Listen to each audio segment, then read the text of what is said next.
So this first and most important medicine that he, sallallahu alaihi wasallam, referred to, of eating little, if people could do that, the health, one person said, how many people dig their graves with their teeth? It's a powerful statement. The subject we talked about yesterday of not being present in the body and not being aware of sensation is a major element in overeating. People talk about losing weight. People talk about obesity.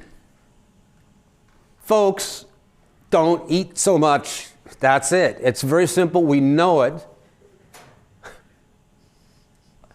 And I thank one person. I had one client who enabled me, gave me a secret about gaining weight and losing weight and so forth, and dieting.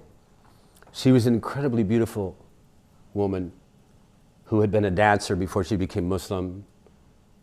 And she, when I saw her as a client, was suffering from extreme obesity, over 300 pounds, and problems with her joints because of her weight, et cetera, et cetera, et cetera. She had been dieting for years. When I met her, she was eating, her diet that she was trying to lose the weight with was lettuce, fresh greens, and that's about it. And she still was not losing weight. And she said, I don't know what it is. She said, I eat almost only lettuce and celery all day, and still I cannot lose weight. What's wrong with me? I think it's my metabolism. I think it's my hormones, et cetera, et cetera, et cetera, et cetera, et cetera, all these things. I did work with her on trauma, did trauma work with her nervous system. And she had incredible grief in her being about having been a dancer. You can imagine the grief, the disappointment in herself for having been a dancer and now being over 300 pounds and losing the use of her joints at this point. And it was a very powerful experience of her coming to this grief and realizing that this happened, but still here she was. So we finished the session. Then she called me like next day and she said, that session was really wonderful because it gave me a breakthrough. I finally understood and I've got a handle on why all these years of dieting it hasn't been effective and I still gain weight. And I said, what is it? And she said, I lie.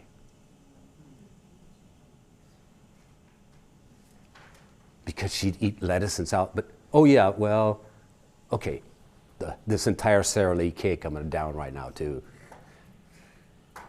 And she'd been doing this for years, staying on the diet and saying to herself, I'm on this diet and then saying, and I can't seem to lose weight, I'm this special person and something's really wrong with me, I'm not like other people. It's not just a problem of overeating, no, it's something different with me. And she came to recognize that in herself, that she was in denial. So eating less means, it's all to what you take in and what you expend and what you burn up and you put out. Yes, there are differences in metabolism. Yes, there are hormonal realities, thyroid, etc. Yes, all those things are real too. But so often what's mainly and primarily overlooked is that we eat to try to satisfy something other than the needs we have, really, basically, genuinely, and real in a real way.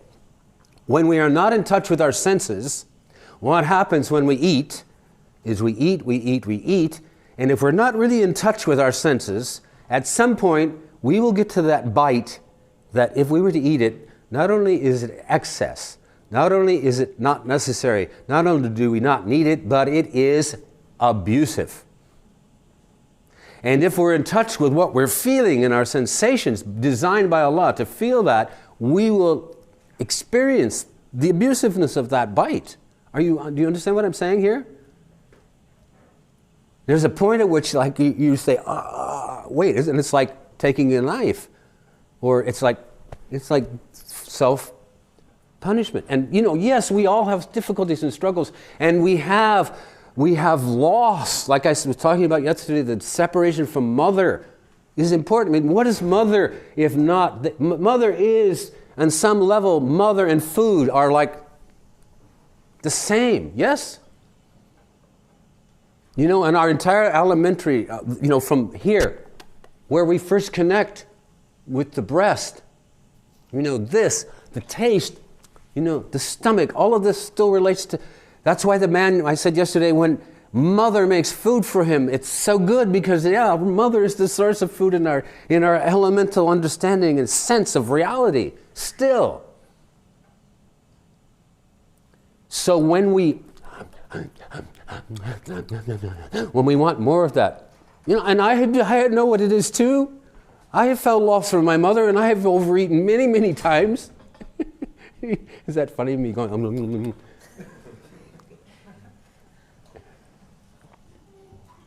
So yeah, we want the sweetness that may be missing otherwise in our life, you know. But we also want that thing that we feel nourished, that we you know. So you know, this is knowledge of the self.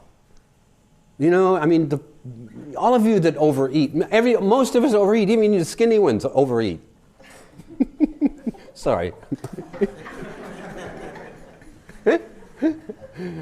And we're trying to satisfy that thing, that feeling of emptiness. We're trying to fill that, you know? And we try to fill it with the relationship with the husband or the wife too. You know, we try to fill it with each other. But in fact, you know, as Muslims, we believe that Allah holds us closer than our own mother held us in His mercy. But we believe that. We believe that because we've read it. We know that. We see that in our teachings, but we don't necessarily experience that. So one of the goals is try to get to a place. One of the things I've been talking about, grounding yourself in sensation, coming back to standing, coming back to being present in your body, is a way to begin to feel that in your body, to feel the way in which your body, by Allah, has contained you. So it's far-reaching, this practice I'm suggesting that you take on a regular basis, this practice of becoming aware of sensations in an age in which it's been that is designed to remove them from us, becoming aware of sensations, becoming aware of self, and gaining knowledge of self. And it's not just physical knowledge of the self, it's insight and understanding that come. Yes? Would you recommend like yoga or meditation? Any of these things. Yoga is excellent. Pilates, very good. Pilates is beautifully designed, you know. Massage, martial arts, any of these are good, providing they're done with consciousness. You can do any of these things and gain absolutely nothing.